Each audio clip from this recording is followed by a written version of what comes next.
عَمَّ يَتَسَاءَلُونَ عَنِ النَّبَإِ الْعَظِيمِ الَّذِي هُمْ فِيهِ مُخْتَلِفُونَ كَلَّا سَيَعْلَمُونَ ثُمَّ كَلَّا سَيَعْلَمُونَ أَلَمْ نَجْعَلِ الْأَرْضَ مِهَادًا وَالْجِبَالَ أَوْتَادًا وَخَلَقْنَاكُمْ أَزْوَاجًا وَجَعَلْنَا نَوْمَكُمْ سُبَاتًا وَجَعَلْنَا اللَّيْلَ لِبَاسًا وَجَعَلْنَا النَّهَارَ مَعَاشًا وَبَنَيْنَا فَوْقَكُمْ سَبْعًا شِدَادًا وَجَعَلْنَا سِرَاجًا وَهَّاجًا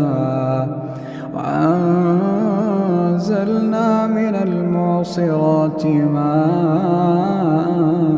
ثَجَّاجًا لِنُخْرِجَ بِهِ حَبًّا وَنَبَاتًا وَجَنَّاتٍ أَلْفَافًا إِنَّ يَوْمَ الْفَصْلِ كَانَ مِيقَاتًا يَوْمَ يُنفَخُ فِي الصُّورِ فَتَأْتُونَ أَفْوَاجًا وَفُتِحَتِ السَّمَاءُ فَكَانَتْ أَبْوَابًا وَسُيِّرَتِ الْجِبَالُ فَكَانَتْ سَرَابًا إِنَّ جَهَنَّمَ كَانَتْ مِرْصَادًا لِلطَّاغِينَ مَآبًا لَابِثِينَ فِيهَا أَحْقَابًا لَا يَذُوقُونَ فِيهَا بَرْدًا وَلَا شَرَابًا إِلَّا حَمِيمًا وَغَسَّاقًا جَزَاءً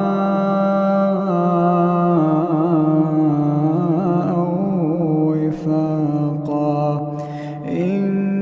إِنَّهُمْ كَانُوا لَا يَرْجُونَ حِسَابًا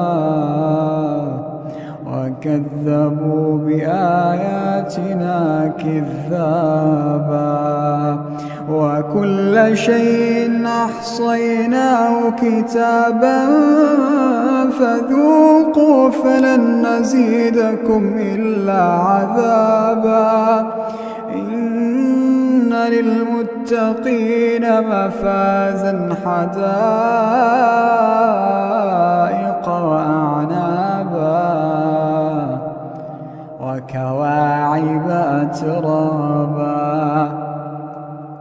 وَكَأْسًا دِهَاقًا لَا يَسْمَعُونَ فِيهَا لَغْوًا وَلَا كِذَّابًا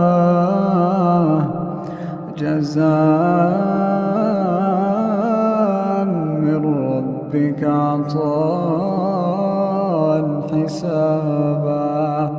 رَبِّ السَّمَاوَاتِ وَالْأَرْضِ وَمَا بَيْنَهُمَا الرَّحْمَٰنِ لَا يَمْلِكُونَ مِنْهُ خِطَابًا يَوْمَ يَقُومُ الرُّوحُ وَالْمَلَائِكَةُ صَفًّا لا يتكلمون إلا من أذن له الرحمن وقال صوابا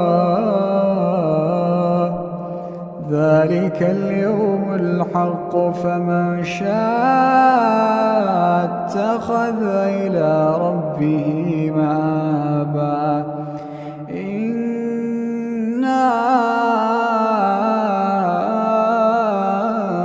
أنذرناكم عذابا قريبا يوم ينظر المرء ما قدمت يداه ويقول الكافر يا ليتني كنت ترابا.